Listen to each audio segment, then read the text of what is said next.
Hey guys, what would it be like if you could last 10 times longer when you're having sex? We are going to teach you how to gain massive confidence as a lover, all without performance anxiety, gimmicks, or prescription. This course is perfect for you if you've ever been mortified by a sexual encounter that ended way too early. Or if you've ever avoided intimacy out of fear that you won't last as long as your lover desires. Or maybe you long to give your partner multiple orgasms but can't last long enough to make that a reality. Well, good news, we've got your back, and it's in our course, Last 10 Times Longer. Go to sexreimagined.com/last dash the number 10 X dash longer. And for all of our favorite listeners out there, we are giving you a discount, 20% off, y'all. Just put in podcast 20, all caps, podcast 20 to get your 20% off of this phenomenal course that you're going to want to review more than once. We cannot wait to see you inside this course. Plus, don't forget, we always got tons of bonuses. See you there. What if the key to unlocking your most fulfilling intimate life has nothing to do with techniques or partners, but everything to do with intuition? Today's guest works with celebrities and CEOs to access a hidden power source that's completely transformed their relationships, and she's about to reveal her most controversial approach that made her latest book too radical for the traditional publishers. Tune in, turn on, and fall in love with Avalaura.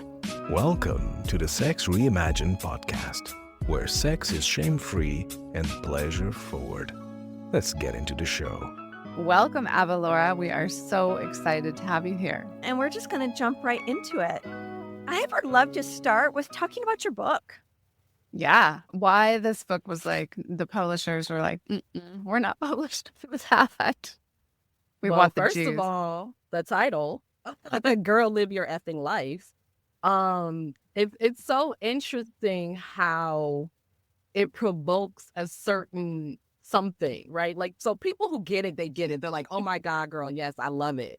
And then you kind of have like the church crew. They're like, oh my God, the language, and I'm like, it's about self-love, right? It's about self-care. Right. It's about saying, F everybody else, it's finally my time to take care of me. And what could be so wrong with that? Absolutely. I mean, yeah. So what is the argument? I mean, aside from sort of the F word being spelled differently in the title. I think sadly, women owning their power, right? Women saying that enough already. Yes, you're important to me. I have all of these roles. I'm mother, I'm wife, I'm, businesswoman, caretaker, whatever it is. I'm finally going to put myself first because I am the most important thing. Because if I don't put me first, all these other things sink, right? All these other things fail. I think sadly now that's still a very revolutionary thing for women to say, I have to take care of me first. Mm-hmm. Absolutely. Yeah. And to have the voice to even express, first of all, the knowing that that needs to happen, and then to be able to express to community, loved ones, family members, that I'm actually going to put you down. I'm not going to take care of you for the next 3 hours. I'm going to go take care of myself. Or even the next 20 minutes. I mean, for a lot of About women, that. they don't have the luxury of taking 3 hours. It's like, can I just go to the bathroom by myself and not be needed, wanted, grasped on, expected of, obligated to? And I think, because I'm curious what you would say to this, if this resonates with you, if you're seeing this, Avalaura. My take is that women have so much more responsibility in everyday life. Not only is it tending to the home and in some cases having the children and still wanting to have a happy marriage in many instances, but it's also being a provider. And it's being the researcher. It's making sure everyone is getting to do those sports that they want to do or have those extracurricular activities, and maintaining that calendar and planning and doing all the research when it comes to a vacation and cleaning the whole house. And their partner still wants them to like sex. I mean, it's like all these things, and we want those things for ourselves too. We also enjoy being very accomplished in business and having a family that we hope are thriving, but we're still managing all the crises. So we are worn out. We are tapped out. And it's kind of like, what does the world expect of us when we are running the universe? And I think that's why self-care has been such a big buzzword for the past, I would say, what, you guys, 5, 8, 10 years? Has it been Probably that long? over a decade. Yeah, Yeah. I'd say. You know, it's, And it's interesting. COVID really just, blew up self-care. But, highlighted. in my Yeah. circles in mental health, right, we've been talking about self-care for years. Right. Right. Because it's kind of like, the classic metaphor of being on the airplane and you got to put the oxygen Absolutely. on before you put it on somebody else. And- I think we're seeing that our quality of life and our mood and Yeah. our feeling of enjoying being alive has been greatly diminished when we are overburdened. And I think if we were to keep this sort of in the romance sector and the sexuality sector, if we set Mhm. aside all of the demands of having a family, where it really affects women by and large is their ability to feel juicy, is their ability to be attracted to their partner, is their ability to have orgasms. It's like when you're tired and stressed out, that cortisol, and correct me if I'm wrong, Dr. Willow, that cortisol like robs you of your libido. It kind of like suppresses your desire. And then It depression, anxiety sets in, and then you have a hard time feeling any desire for any other part of your life. Yeah, absolutely it does. And the fastest solution is to flood your body with some oxytocin. And the quickest way to that is an orgasm. So it's kind of like it can become this sort of like downward spiral when we're in that stressed out. What we're doing really from a Chinese medicine perspective is we're running at such a yang state all the time. So a sympathetic dominant nervous system where we're constantly like we can't, even if we have a moment to relax, we can't. Like we're just too wound up. So we're depleting our yin, right? And so our yin is our juiciness. It's that fluidity. It's that watery. It's that relaxation and that allowing. And one of the things Lee and I are always saying is like really epic sexual energy is born from that yin tide, from that deep relaxation. Avalaura, I'm so curious. You have been working with people who run at yang dominant nervous systems for a while. And I'm just so curious, like, what's the biggest hurdle that you have to kind of get them through to get them to that yin place within? Yeah, it's a great question, and it's real because if you think about women who are type A, who are high achievers, they are running on that yang energy, right? And they don't know how to do that in the yin way because we've never been taught.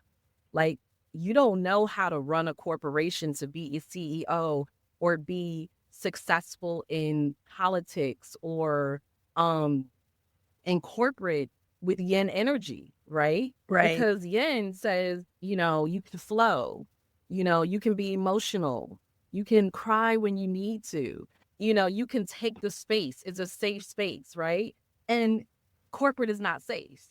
Being a CEO is not safe. And so when you're running on that energy, as a way of earning money, right? The majority of your time, if you think about how much time you spend working, it's very hard to come home and then shift that. And so, okay, you know what? I've been yang all day. Now I can be yang. You don't know how to do that, right? Right. Because this is what you've been doing all day. This is how you have been trained. This is this is your go-to. And so even if you actively say, I want to live that soft life, right? I want to be more feminine. You don't know how to physically do it because you haven't been in a position where you could do it. And if you are in a relationship, you don't necessarily have a partner who's used to supporting you in your feminine, right? Because they're still used to you doing everything. Right, So, right. They're like, go ahead and yang out, honey. Right. And then Like spread if your your leg. household depends on it, right? And I don't Yeah. want to do the dishes and I don't want to do all this stuff. And I know that you're good at doing all of this and planning. I'm going to let you do your thing. But then, like you said, of course, but now you want me to turn it on and off and, or turn it off in the bedroom. And you can't have it both ways. So if you're going to support me in this, it has to be in the household and running things so that, now I can be what you want and what you desire, and I have the energy to do that. Right. Because That's really the what it ticket. is I don't have the energy. Right. Yeah. And I think Yeah. you're right. I think there isn't like a lot of language for this. We're not taught how to transition from one polarity to the next, and because we want to be competitive in the workforce, because we also need that promotion. We also want that success. Here's the model of how you do that. Most of us do it from our masculine, having that, bringing things into form and having drive and being active and like conquering and smashing goals.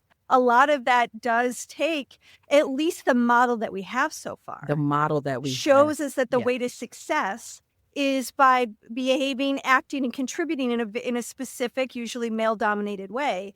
And then we don't have a model that says, here's how you transition into the feminine. Because I think even our partners, if we're in a heterosexual relationship, let's say, and this may also very easily be interchangeable in same-sex relationship, what our language may change for it, is that our partners also don't know that the longing that they have has to do with also wanting our partner to transition. We're happy that they're also smashing the goals that they want and are very competent and help our world be better and more efficient, but there's still a longing there. It's like everyone's missing that yin essence. Everyone is craving more of that flow inside of our partner, and we don't know how to inspire that. If we can start to make the bridge that one of the ways to inspire it is actually help out. Yeah. Do the dishes, give the kids the bath, put them to bed, that we become, but that also requires a more egalitarian type of partnership, which then sometimes I think can frustrate a vulva owner who wants their partner to stay in their masculine, right? Who still wants that polarity and that sexual charge. If we're both doing both jobs of feminine and masculine, we tend to neutralize each other sexually. It's like we lose some of that sexual charge. This is actually a very complex topic, and I'm sitting here going, I'm sure you, like Will and I, have these kinds of conversations around masculine and feminine polarity and how to have more charge with our partners. But I think this is actually one of the biggest issues, is how do we polarize each other so we can capitalize on that sexual magnetism and tension, but still run our lives, still negotiate all the things that have to get done. Is this a conversation you're having, Avalaura, in your circles? Yeah, Does this definitely. arise in your work? A lot of it is a mental shift. We talk a lot about mindset, right? And I talk a lot about ego versus spirit and, understanding where you're operating from so you can come to that space where you can operate from your spirit, which for women is really our feminine self. Our spirit is whispering to us. It's not loud. Our ego is loud and yelling and, telling us what should be done and all the negative. And our spirit is flow and power and really soft and magnetic.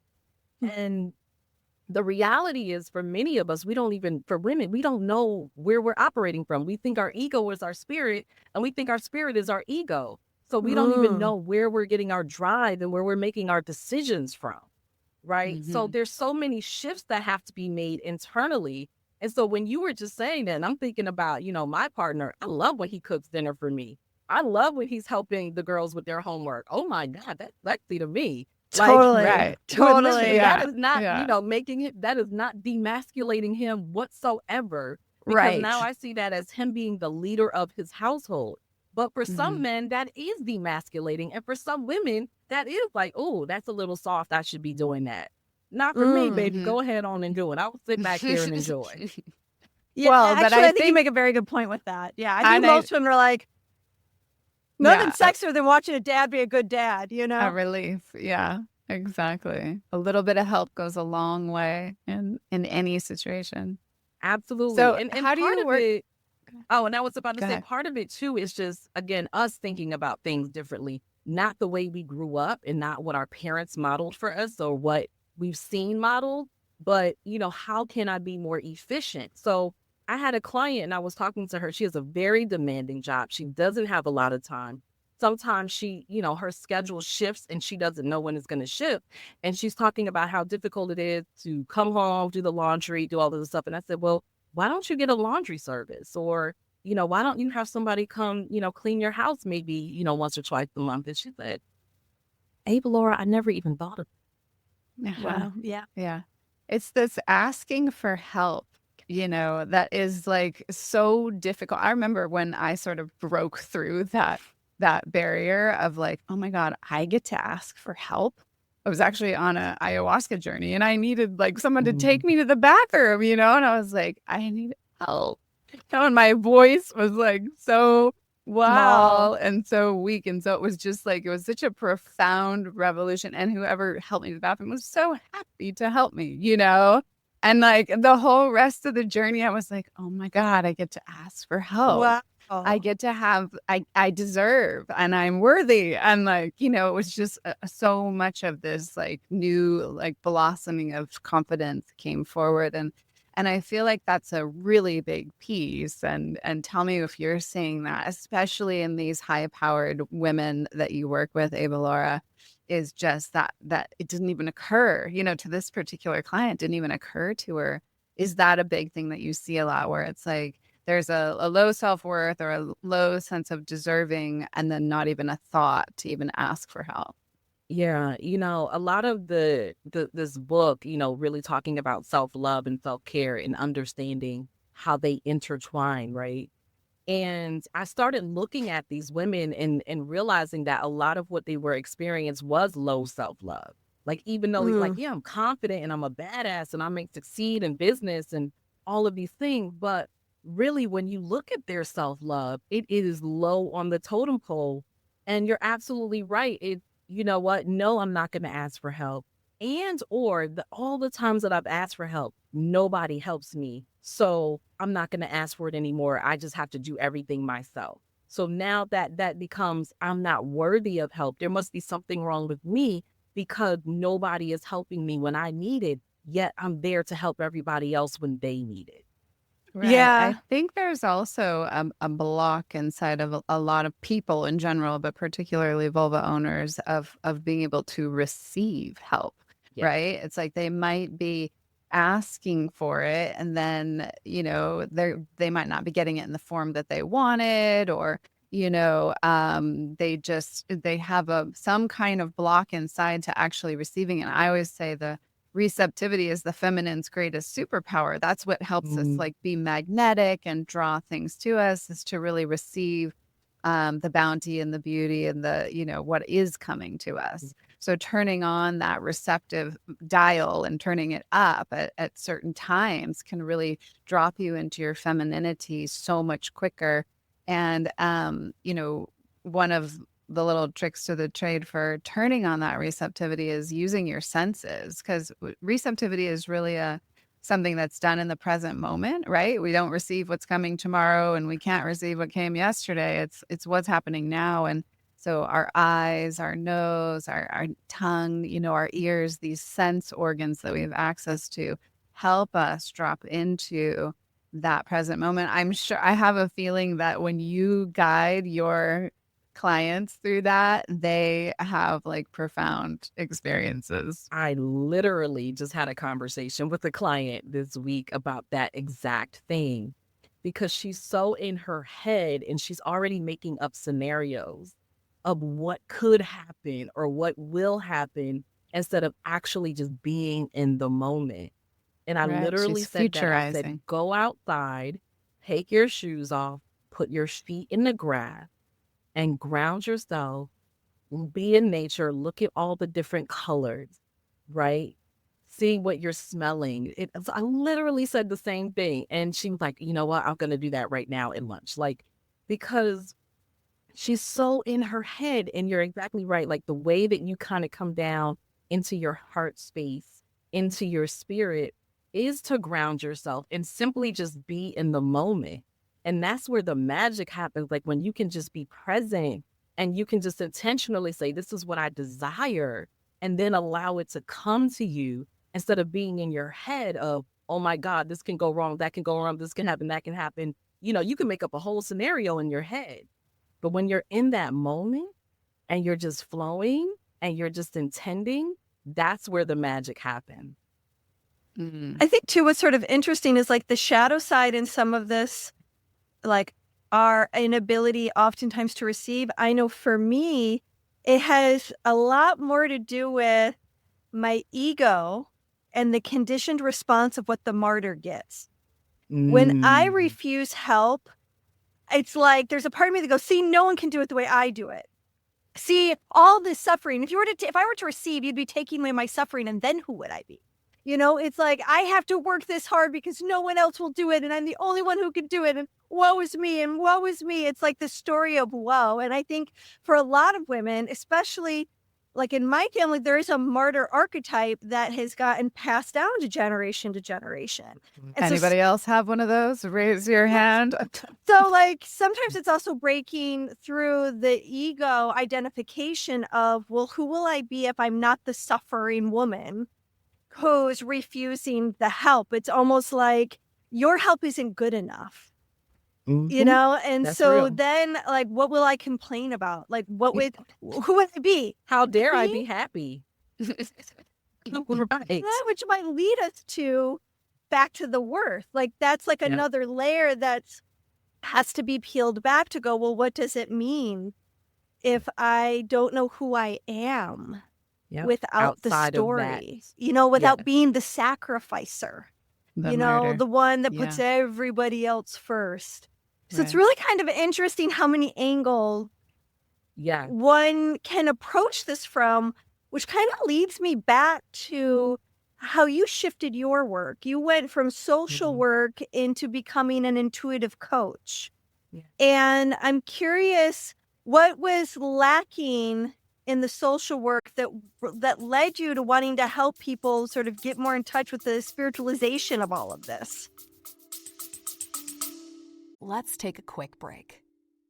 Ladies, do you want to explore your sexuality and experience true sexual healing? The Vaginal Orgasms Masterclass teaches you and your partners how to unlock your full sexual potential and awaken the G-spot, the sacred spot, and the cervix for an unforgettable sexual experience. Would learning how to finally surrender and release grief, fear, and uncertainty benefit your outlook on life, love, and relationships? We certainly think so. Common misconceptions of the G-spot, including its anatomy and function as an erogenous zone, will be covered in this course. Plus, we're going to teach you 7 different massage strokes for the G-spot that dissolve blocked energy and increase your pleasure tenfold. We're going to teach you how to locate the sacred spot and the best methods to stimulate it for maximum pleasure. And you're going to learn about cervical orgasm techniques, which are the most powerful and also often elusive style of climaxing. This class is primarily geared toward women, but men have taken it as well and learned so much about how to pleasure their partners. So get ready for multiple O's, my friends. And you can get all of that at sexreimagined.com/female-masterclass. And for being a listener of the show, we've got a beautiful coupon code for you. It is 20% off this course. Just type in podcast20, that's all caps, podcast20, and get yourself a great deal on this on-demand course. Yeah. For me, even though I didn't have a name for it, I was always a healer. And so I was acting from that space, yet I wasn't in spaces that really allowed me to do that, if that makes Okay. sense. And Yeah. so when I Right. decided, like, this is what I'm going to do with my life, because you're supposed to decide at 18 when you go to college, right, what you want to do with your life. I was like, oh, I'm a major in psychology, right? And my mom was like, well, you have to get a PhD. Okay, fine. And I'm like, I didn't know what I was signing up for. But then I decided to go into social work. After talking to a mentor, he's like, you don't need a PhD. You can go into social work. And I get into social work and I'm like, oh, hell, what is this? Like, realizing that I was not going to be able to make the impact that I really wanted to make in social work. That the system wasn't really set up to help people heal, but it was really set up to help people maintain their dysfunction. And if I want to That's help so people well really get to said. the root, Wow. to the Yeah. root and to really heal from the inside out, this system does not support that. Right. It perpetuates it. It perpetuates it and it allows people to stay stuck and independent on the system. Right. And I'm trying to help people to be free of the system and external forces and really what tap was into who they are. right? Nice. Right. What was your turning point? Like, how long were you in social work, and then what happened? And Yeah. how did Was you there an transition? inflection point Tell that us like about the transformation from Really what caterpillar happened to is, butterfly. yeah, it was really just I got sick and tired of being sick and tired. It's Mm. really there was no set thing that happened. It was just a series of things that I kept seeing, and it was me personally declining, not wanting to go to work anymore, gaining weight, realizing mhm. that I wasn't happy. I'm a person, I literally laugh every day at everything, at things that are probably totally inappropriate, and I wasn't laughing anymore. It was Wow. just like, who is this Mhm. person? Um, Mm. I and I just was stuck. imagined like 100 hands going up in the air going, I so relate to that. I'm gaining weight and Yeah. I'm not laughing. Yeah. Like that is such And important I symptoms. hate and I don't like going to work. It's like Oh my sucking God. my soul. I actually Monday have was the some worst. clients. Yeah, I have clients who say that exact same thing. And they're also feeling stuck within the system, like the system also keeps the workers stuck Yes, in the system. Yeah. absolutely. And, for me, and even though I recognized that, I was still stuck because I didn't know where to go for help, which is crazy, Right. right? Because here I am helping everybody else, Helping. but There I you didn't know are. how to help myself. Oh And I man. didn't trust the people that I worked with because it was a very toxic work environment, even though it's supposed to be a healing environment. It was Healing. very Right. Right. toxic. So who do I go to? Who do I trust?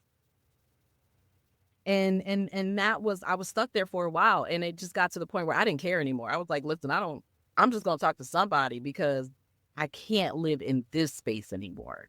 Wow. And I did. I Mhm. finally just talked to one of my colleagues, and she happened to be having a women's retreat, and she said, Avalaura, you gotta come. And if she had said, let's go bungee jumping at that point, I would have gone. I would have done Anything. You're like, I'll whatever. try anything Right. different. At this point, whatever she suggested, I would have done it. And this women's retreat literally changed my life. Wow. Because it just allowed Love me that. to be reflective and have that time to be self-aware and to really see what was going on in my life. Because when we're going in the midst of the storm, we don't really pay attention to what's happening. We're just trying to survive. Right. Right. And this gave me a moment to see, like, whoa, what is happening to my life? Who am I? What's going on here? And I just had this emotional breakthrough where I just found myself on my hands and knees crying out to God. And I was like, you got to get me out of here. This is not Wow. living. I can't do this anymore. I didn't sign up for this crap. Get me out. Like, literally, this is my prayer. Like, Yeah. I can't do Uh-huh. this. It's And amazing how life brings us to our knees sometimes, and it's exactly what we need. it was exactly what I needed. I don't, when I think about it, and, and I'm sure you all have seen this, I would have stayed. And I Oh, can't Of yeah? tell you course. how much longer I would have stayed if I didn't have that moment, because That I was so pattern interrupt. concerned about Yeah. my clients. I was concerned about my coworkers, my boss, Right. all these obligations that I had. Like, I have to take care of these people. They were more Right. important than me. Right. Right. Right. Right. Yeah. Yeah. So you had the courage to shift, to pivot. What was your I next had the step when you got back courage. from that retreat? So let me tell you, I can't say that I all had the courage. I had the courage to cry out and ask for help. Like, Okay. that's what I had the courage to do. Right on. Right. Right on. I get back to work on Monday, and my boss called me into his office, and he sits me down and he slides this envelope across the table, and he says, Avalaura, you have been amazing. You're a wonderful person, but I gotta let you go. Wow. Wow. God answered your prayer. Listen, a little too fast and not in the way that I desired, but Of clearly course. it was what I needed. And you that's where received I it. had that Wow. moment of ego versus spirit, right? My ego was Right. pissed. I Mhm. had never been fired from anything in my life. I was the classic overachiever, recovering Mhm. perfectionist. Everything that I did 150%. So I could not Mm. believe that this man was firing me. Wow. And but my spirit kicked in, was like, hey, Laura, and literally that whisper, It's you quiet. asked Yeah. for this. So what are you gonna do? You asked for this. Right. So this is where I had the courage. I took what I call my 6-month healing sabbatical. I Uh-huh. took 6 Nice. months and I did my work. Who am I? Why am I here? counseling, started studying life coaching, studied Reiki, hypnotherapy, aromatherapy, like any healing art I could get my hands on. And I took 6 months where I really just worked on me. And then Beautiful. at the end of that 6 months, that's when I opened up my business and really just said, I want to be the guide that I needed when I was going through, one of the worst things in my life and I didn't know what to do. I need to be that guide for others because I know that there are other people out there who are struggling, who feel like they've done all of this work on themselves. They reached the mountaintop of success and they're not happy and something is off and something is wrong and missing. And I got to figure out what that is because I know that there's more to life than that. And how did you Wow. get going in the direction of like working with celebrities? Because I think you worked with some of the housewives. I never watched the show or anything, but Don't worry, But- plenty of us do. Yes, exactly. I have to say they're quite entertaining. and there was some resistance, right, on their side when you came and started to guide and work with some of these celebrities who Well, were. so it's sort of interesting. So part of the resistance was me. I was like, I don't know how this is going to look on TV, right? Because if you watch The Housewives, I was on The Real Housewives of Potomac, but there can be fighting going on. There's yelling, screaming. So I didn't know how receptive they would be to my Right. help. But it was honestly awesome. I worked with Karen Huger and her husband, which y'all know Karen now. The whole DUI and everything that's going on with that is a whole big controversy. And actually, I worked with her again this season, even though they didn't show it, unfortunately, because now we see the aftermath of what happened. They were wonderful. I think it was really interesting how it was an over 2-hour session, kind of reduced to 2 minutes on the show. On the show, And there was a lot of valuable information that was not shared, that was not put out there. But essentially it was like a lot of couples that I work with, particularly with high achieving women, is that they're not hearing each other. They're not listening to each other. You need that intermediary to say, okay, listen, this is what she's saying and this is what he's saying, right? Because there's like this push and pull and everybody's so set in their heads of what they're used to that they just can't get out of it to actually hear what the other person is saying. Right, which means you're misunderstanding each other. And it's so unsatisfying when someone doesn't understand you because they're ability to really listen and feel you. And then you do it right back to them. It can be really painful. And so, I'm curious how you uncover, like, especially from an intuitive perspective, uncover those sexual patterns. We're taking a look at people's sex lives. How are you helping them reveal that to themselves first, and then, of course, to their partner? Yeah. A lot of it is when we get to that point. Well, first of all, it's really about creating that safe space because this is, sex and money, like those are two of the things people do not want to talk about, right? Like they want it, but they don't want to talk about it. Yeah. It's They kind of want to hear about it in other people's lives, but that doesn't mean they really want anyone else poking around in theirs. Exactly.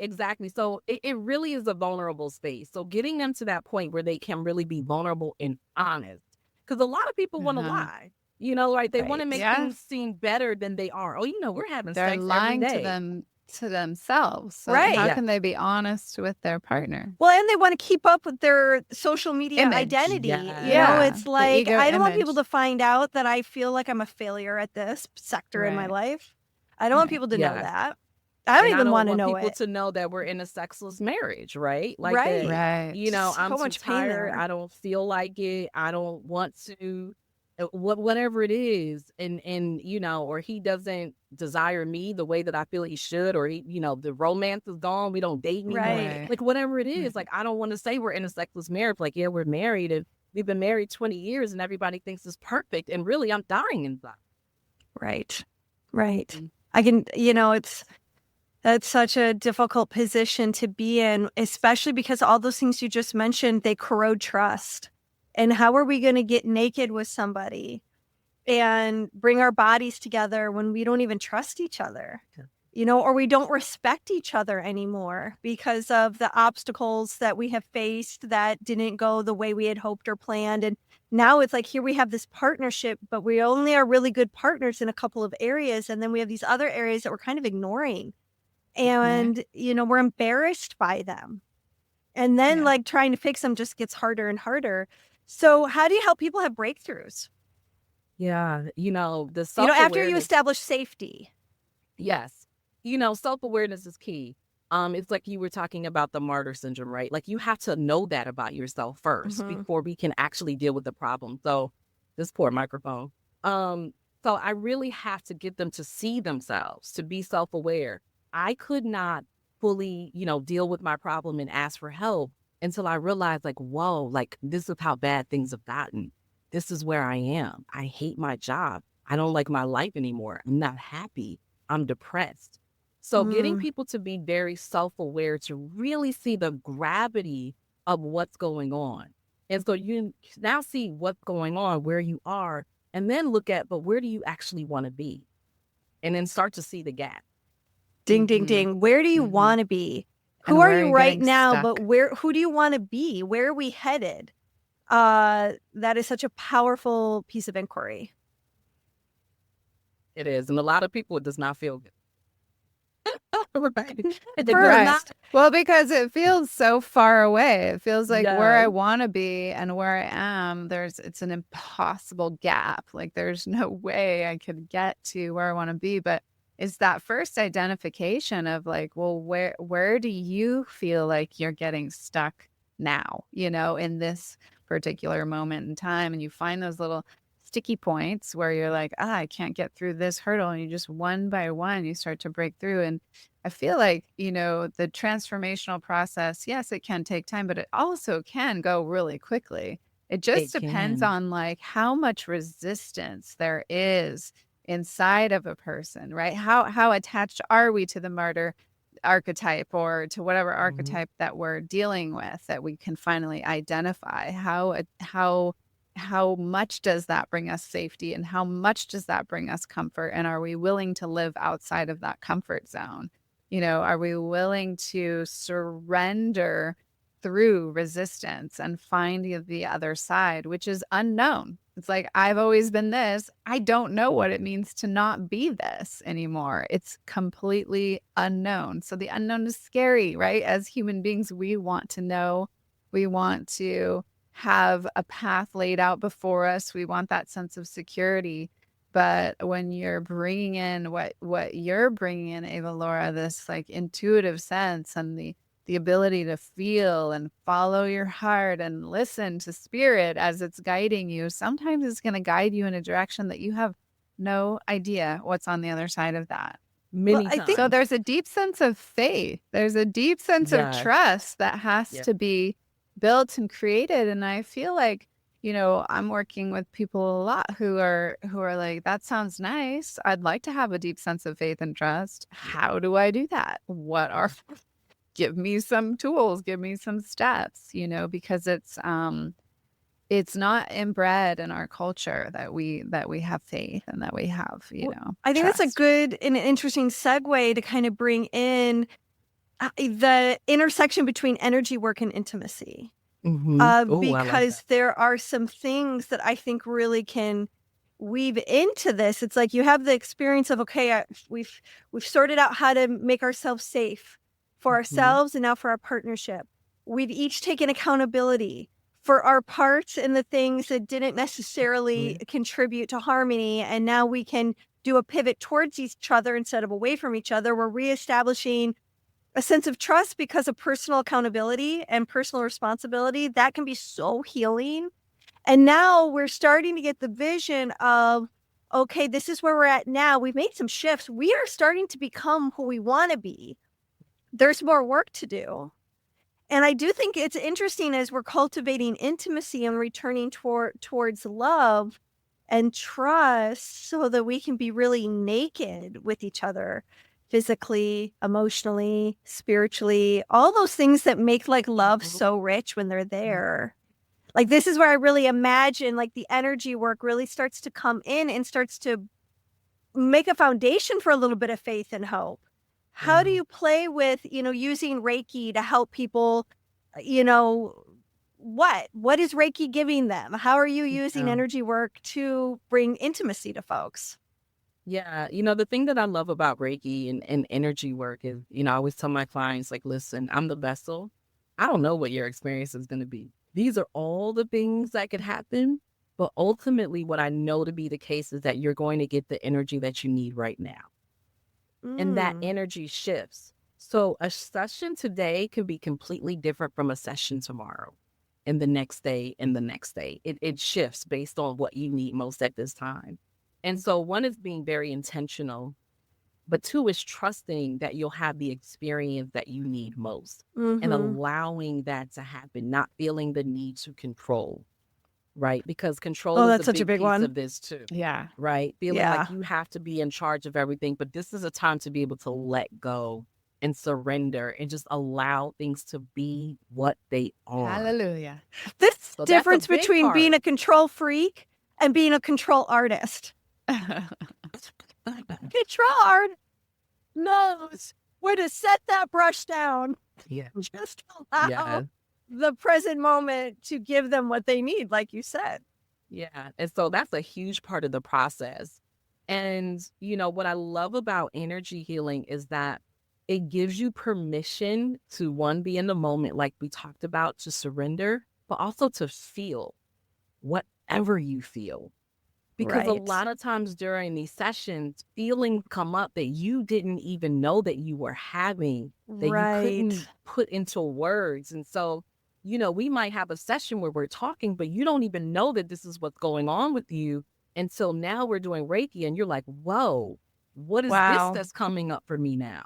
Right. This Like is a wound All from different. kinds of childhood. Like, hidden Yeah. emotions yeah, and something Yeah. finally holds. got safe enough inside of you that you allow something that's been suppressed, that's caused you to be numb, suddenly has a place to be cathartically expressed and Released. then let go of. I mean, that feels miraculous. When those happen, That's the magic. that's the That's magic, the That's the baby. magic. That's the transformation of healing right there. And And isn't it so fun to help to guide people through those moments? I always call love it, it. it's like giving someone ice cream for the first time. I Especially love it. inside of sexuality, I love it. Yeah. like to give people sexual experiences that they've heard about. Maybe they've heard about them, maybe they haven't, but like for them to experience their bodies in new ways that are so expansive and it shows them what they're capable of. And it's just like That part. phenomenal to witness. I'm It's so curious, great. like along the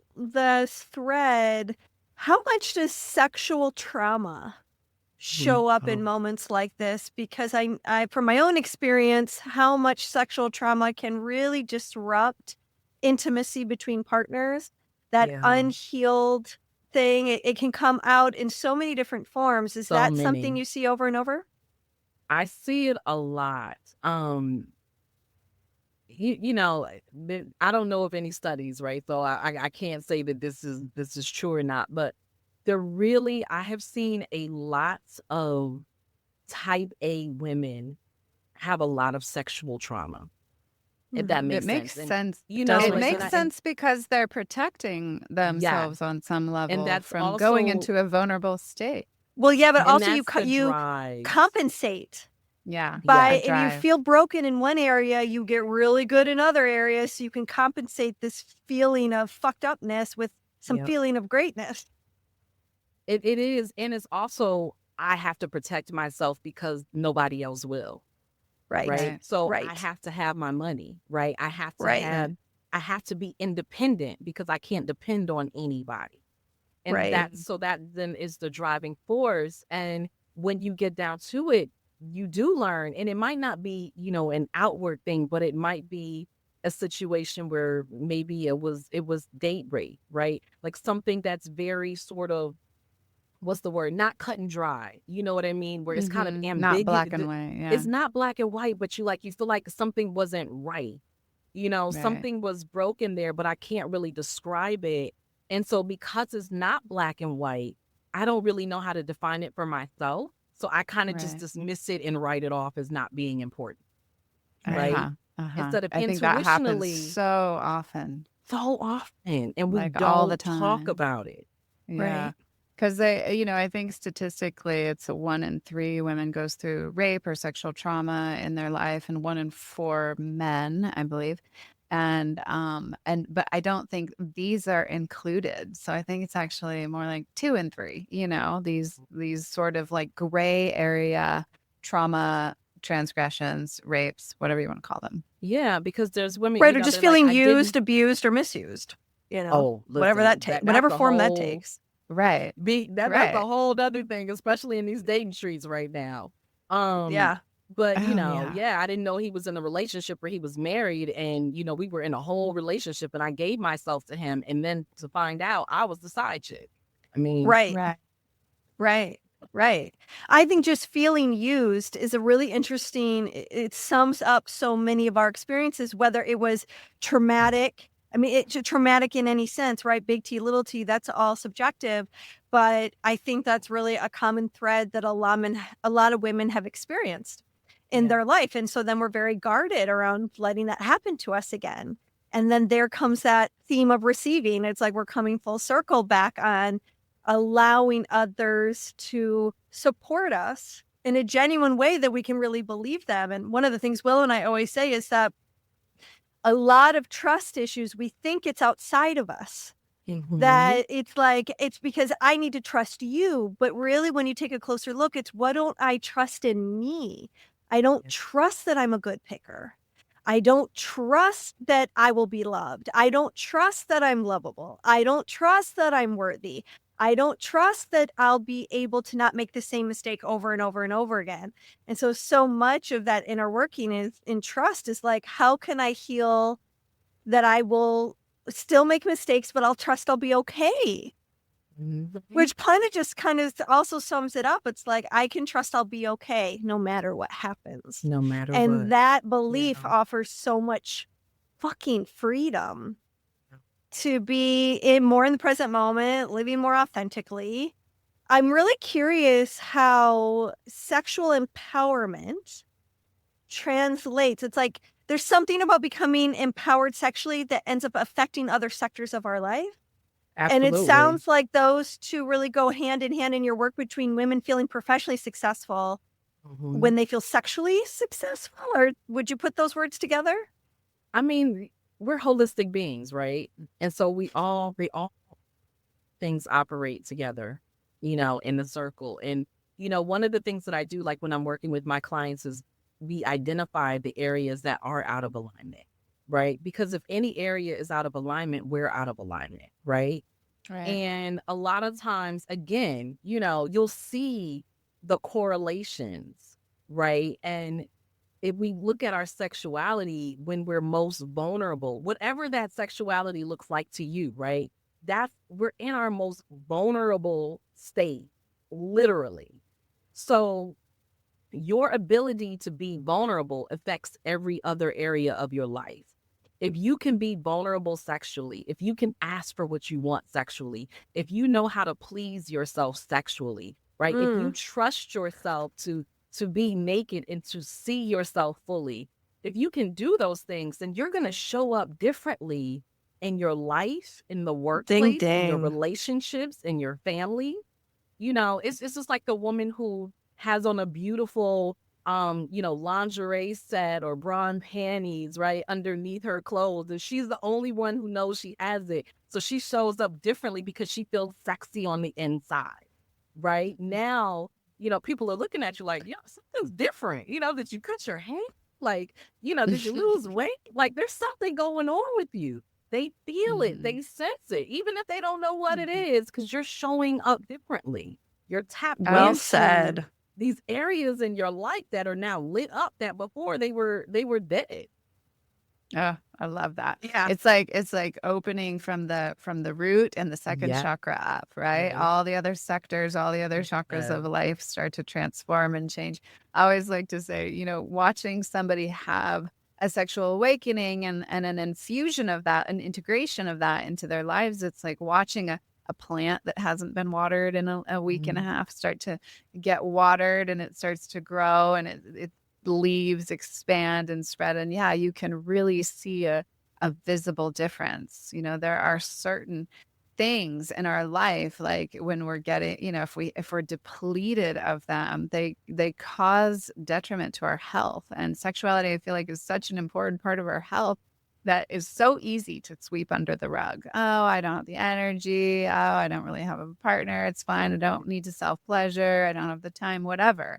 And it's this part of our health that when we do pay attention to it, we do water that plant, it waters us back, and everything well else said. starts to change.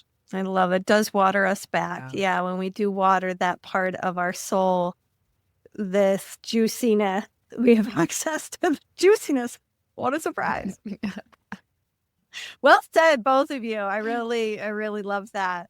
Now I know you have a 5-minute practice that is really transformative. And it sounds like when your high achieving clients, do this practice, that they not only transform their sex life, but it actually really transforms their income within a few months of implementing it. Can you say something about this practice of yours?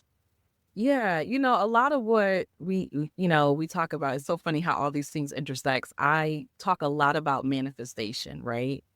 And they all work together. So we're talking about sexuality, we're talking about intimacy, we're talking about vulnerability, right? We're talking about being in the moment. All of these things too also help you to manifest, right? It helps you to be more intentional. It helps you to be very clear about what are the things that you really want in life, not the things that people tell you you're supposed to want, or not the things that you've been working towards that you think you're supposed to want, but what you Wow. actually truly in your heart, in your body desire, right? So that level of clarity and that level of intention and that level of being in the moment and being vulnerable now opens you up to really get the things that you want out of life. So like I said, I was on this retreat. I was present in this moment. I had this emotional breakthrough, and immediately afterward, literally can't make this up, I get fired from my job. I get relief, right? So now I have the freedom to be on the path that I really want to be on. Yeah. It took all of those things for it to happen.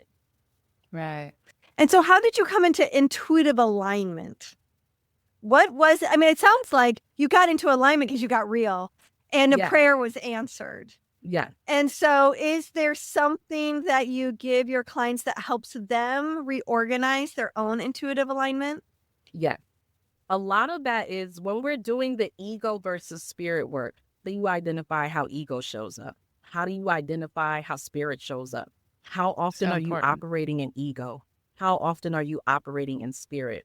And really doing that assessment and then looking at the gap. And then, okay, what were the moments that something clicked for you and then you didn't listen? And what was the outcome? Right? Right. So when we're looking at that, then we can kind of trace back and look at, okay, now what if you have that moment again? What could the outcome be if you listen? Right. And so I it's love it's that. a lot of that work, tracing back and Yeah. looking at those moments. And then people start to see like, wow, because a lot of us think we're not intuitive. And we Right. really I don't are. know We why just, that is. because we don't listen. And Right. nobody taught us how to really pay attention and honor our intuition, right? Like our feelings feel like there's something, but they're nagging us. Like how many women are like, oh my God, anger, I shouldn't feel this way, or I hate feeling sad. And I'm like, don't you Right. realize your feelings are your intuitive messages? Like Yeah. Yeah. your feelings are carrying information that you need. And if Right. you listen to that information, here's the outcome that you can have in your life. But if you continue to dismiss, deny, act like it doesn't exist, just reject it, this is the other pattern that's going to continue to happen in your life.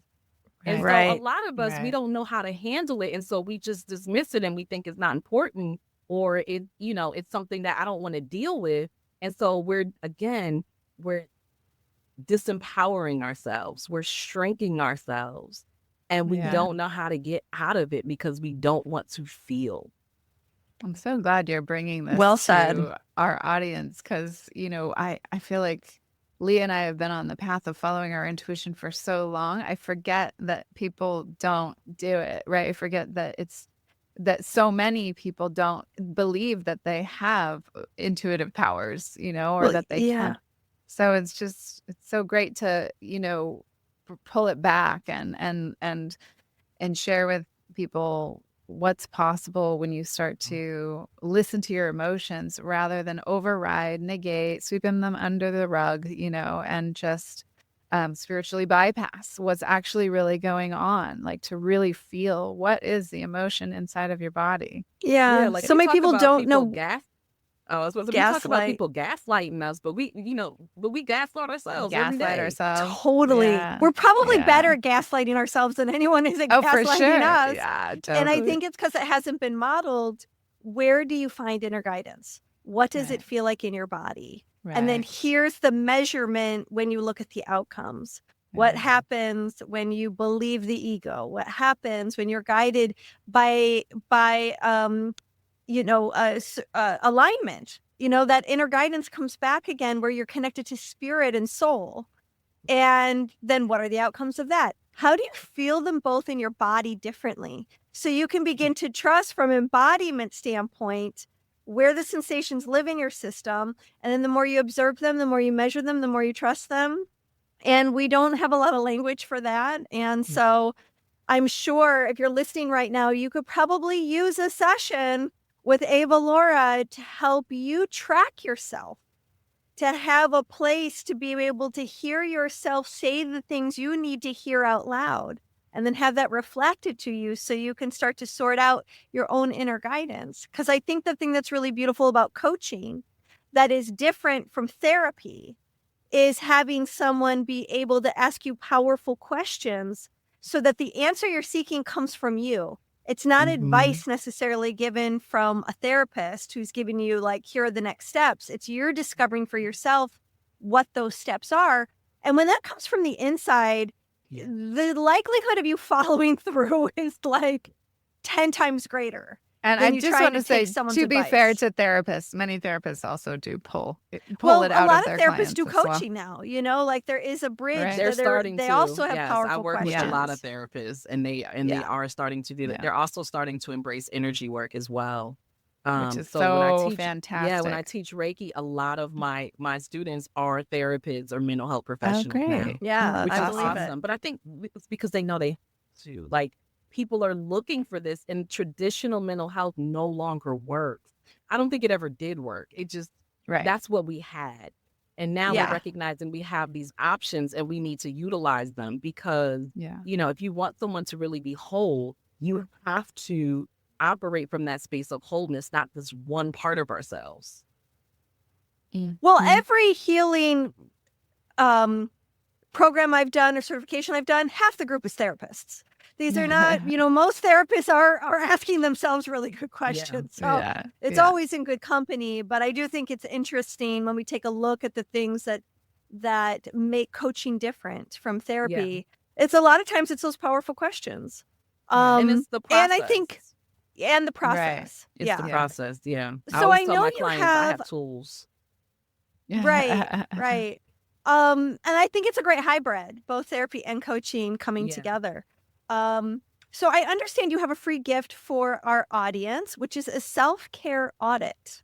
Yeah. We'll have a link in the show notes for that. What can you say a little bit about the self-care audit? Again, so much of our journey is awareness or lack of awareness, right? And so sometimes when we're thinking about, we don't recognize how we're not taking care of ourselves, right? Because we have this limited view of what self-care looks like. We have a very limited view of what self-love looks like. So I can have a client, oh, I love myself. And then we're talking and all of their actions demonstrate that they don't love themselves, right? Or they're not actually taking care of themselves. And so the self-care audit allows you to see all the different ways that self-care shows up, and you get to answer some questions, right? You get to answer some powerful questions, right? And see how you're actually doing with your self-care.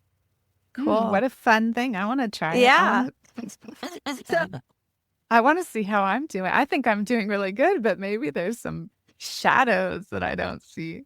We're all, chances are we all got them. Yeah, absolutely. Anything else you would like our audience to know before we say goodbye? Yeah, I love this conversation. It was powerful. We talked about a lot, right? And so I absolutely think you can watch this and listen to this again and again and again. And, what I say is I think that everything is really about not just receiving, but then actually what are you going to do? Right. Right. So don't get overwhelmed by what you heard, but whatever resonated with you, take action. Right. Do Mhm. something about it. Take that next step Great because it advice. resonated with you for a reason. And so, I'm all about empowerment and saying, do something, even if it's just one little thing, just do something to take that next step to where you want to be. Cool. Absolutely. Great advice. Such a pleasure to have you, Avalaura. I'm so glad we got to meet with you today and share your wisdom and beauty with our audience. If you all have just been listening, I highly recommend you go to YouTube and look at this beautiful goddess of a woman and just behold her radiance, because Yeah. she clearly is walking her talk and being an embodiment of what she teaches in the world. Yeah, so you can see Avalaura on TikTok, on Instagram, on YouTube. Her website is avalaura.com. Thanks for being on the show. For the rest of you still, tune in, turn on, and fall in love with more of Leah and Willow, because the dish is coming right up. Now, our favorite part, the dish. What a gorgeous woman. I just love her presence. I love her name too, Avalaura. Avalaura. I've never heard it. It's such a great name. It's a great little Ava-Laura combo. Uh-huh. Yeah. And I really love how she brought some of the concepts that we were discussing and brought it back to like the soul level, brought it back to like, it's not so much a cookie cutter process, one size fits all. This is how you reach success in 5 steps. It's really about going to the soul of each individual and helping them unpack. And it's like seeing through the curtain. Here's all the things you haven't been seeing clearly that are an opportunity for you to course correct. Yeah. I love that, like the population that she's working with. And also I was saying this to her right when we stopped recording, like being on the East Coast and bringing this sort of more intuitive and kind of what we might call woo-woo, Reiki and things like that to a population that wouldn't otherwise be awakened or aware of the potentials that they hold inside of themselves. See, that's pretty alive on the East Coast. I think where it's less alive is the center of the country. For sure. It's That's your Iowas, and your definitely Idahos, and true. your Nebraskas, and That's probably definitely Mississippi and Arkansas. I think it's a little more like coast to coast. Oh yeah, You more know? progressive. Yeah, of a little more course. progressive. Yeah. And DC is very progressive. So yeah, interesting, right? And then we all have our pockets, even in California. I was just talking to Charles and Christy. Were here last night for dinner, and Judith was in town, and Judith was asking, so is Sacramento, pretty conservative? And we're all like, yeah, I think so. I think there might be a few pockets that are more liberal. But, I just feel like everything is such a weird soup right now because of all the politics, and Right. it feels like, I don't know, everything Yeah. just feels kind of wonky. I don't know what to believe anywhere I look. Oh, yeah, honest. I don't even know what I believe half the time when I look. That's probably the bigger problem.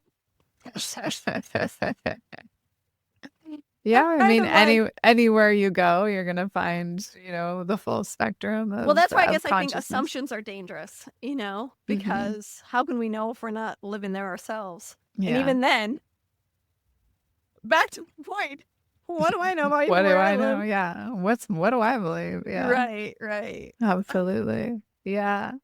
Her work, I think, with high level, like young, keep wanting to say young, living people who are really in And CEO. what a good word is other than young that people would recognize, because I often use the word masculine to interchange that to give people, because not everyone listening knows Well, what I yin and also yang then is. I And often they will might say know like what yang is, but they don't even know what yang is, because the proper pronunciation is yang, but most young, people are going to not say yang. yang. Every time you say young, there's a part of me that goes, "Oh God, does anyone know what the Oh, like tantra, tantra, tantra, tantra?" tantra. Potato.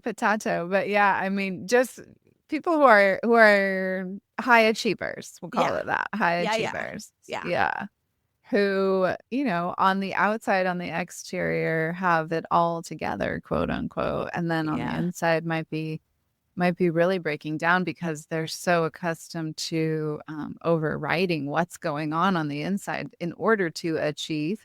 And I think that's such an important, that population has resource, right? Has connections, Good point. has a lot that they could offer the world if they can really find inside of themselves the energy, right? That like the truth and the wow, if I really come to my truth and I am honest with myself, it really changes the whole world around me. It changes my life. So if I could bring that to others, I think that's one of the cool things about this work is like when you find it for yourself, all you want to do is share it with others, Totally. because it's so magical. Totally. I was interested when she was talking about the housewives. I was like, I haven't really gotten into Potomac. Potomac. What's Potomac? I don't watch anything. Okay, so like there's the Housewives of New Jersey. This is a Bravo show. Okay. There's the Housewives of New York, the Housewives of Beverly Hills, the Housewives of Orange County, Housewives of Miami. They've done these different. Now there's the Housewives of Salt Lake, and then there's the Housewives of Potomac. Those are two of the cities I haven't gotten into because I stopped paying for cable, and like everybody else, I just do I subscribe to Netflix and whatever. And Bravo hasn't always had all their shows on all of those subscriber networks. I think they mostly have it on Hulu anyways.